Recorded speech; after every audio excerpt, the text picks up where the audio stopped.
Deputy CM Pawan Kalyan పై social మీడియాలో జరుగుతున్న దుష్ప్రచారాన్ని ఏలూరు జిల్లా జనసేన నాయకులు తీవ్రంగా ఖండించారు. వ్యక్తిగత విమర్శలు, కులాల పేరుతో రాజకీయాలు మానుకోవాలని వైసీపీ నేతలకు సూచించారు. మాజీ న్యాయమూర్తి జడా శ్రవణ్ కుమార్ చేసిన వ్యాఖ్యలను తప్పుబడుతూ సమస్యలపై ప్రజాస్వామ్యబద్దంగా పోరాడాలని పిలుపునిచ్చారు. జనసేనపై తప్పుడు ప్రచారం కొనసాగితే తగిన విధంగా ప్రతిస్పందిస్తామని హెచ్చరించారు. త్రిపులారు రఘురామరాజు గారు 4 కోసి పవన్ కళ్యాణ్ గారికి పంపుతానంటారేంటి? అసలుకి మీరు జడ్జి అయినా సూట్ వేసుకోగానే సరిపోదు. శ్రావణ గారు, మీ గంట పగలు కొడతాను. మీరు కానీ సరిగ్గా కానీ మాట్లాడకపోతే మేము ఊరుకునే ప్రసక్తి. రాజుల కొరకు, అధికారుల కొరకు, ప్రభుత్వం కొరకు యజ్ఞపార్థనలు చేయమన్నాడు.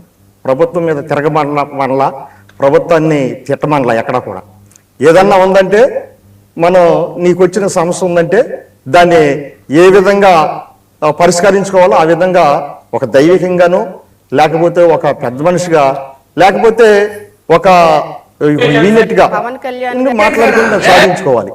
అంతే తప్ప ఈ విధమైనటువంటి మాటలు, దేవుడు కూడా బాధపడేటువంటి మాటలు మాట్లాడి క్రైస్తవ్యాన్ని పాడు చేయటమే కాక, ఈ సమాజాన్ని పాడు చేయటమే కాక, ఎదటోళ్ళు నేర్చుకొని ఇక అందరూ కూడా చెడిపోయే విధానంలో మాట్లాడుతున్నారు. అది సరైన విధానం కాదు. మార్చుకోవాలి, మారు మనసు పొందాలి, మంచి అందరూ కూడా ఐక్యతగా, సహోదర ప్రేమగా ఉండాలని చెప్తూ నేను మామూలుగా మరొకసారి హెచ్చరించే చెప్తున్నాను. నేను దాన్ని సరి చేసుకొని సరైనటువంటి మార్గంలో ఉండాలని చెప్తూ దాన్ని అది ఎట్లా జరిగిందో ఈ రోజు వరకు కూడా తెలీదు.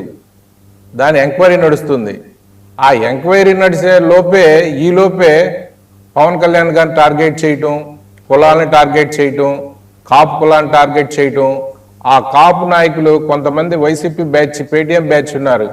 పేరు నాని, అదే రకంగా అమ్మటి రాంబాబు, కొంతమంది ఎప్పుడు ఏదన్నా సావు దొరుకుద్దా అంటే అది ఏదో రకంగా ప్రభుత్వం మీద బురద జల్లటం, జనసేన పార్టీ మీద బురద జల్లటం, కళ్యాణ్ గారిని టార్గెట్ చేయటం. వాళ్ళకి రెండో పని లేదు. అది ఎట్లా కొట్ట కులాలుగా దాన్ని విభజించి పాలించాలని వాళ్ళు కాన్సెప్ట్తో ముందుకెళ్ళారు. అది వీలుపడల, రకరకాలుగా చేశారు. దానికి వాళ్ళకి తిట్టడం మొదలెట్టారు. అదే రకంగా ఇప్పుడు కొత్తగా మళ్ళీ ఒక ట్రెండ్ మార్చారు. ఆయన జై భీమ్ పార్టీ పెట్టుకున్న జడ శ్రావణ్ కుమార్ ఒక అంబేద్కర్ గారి మరి ఆయన అడుగు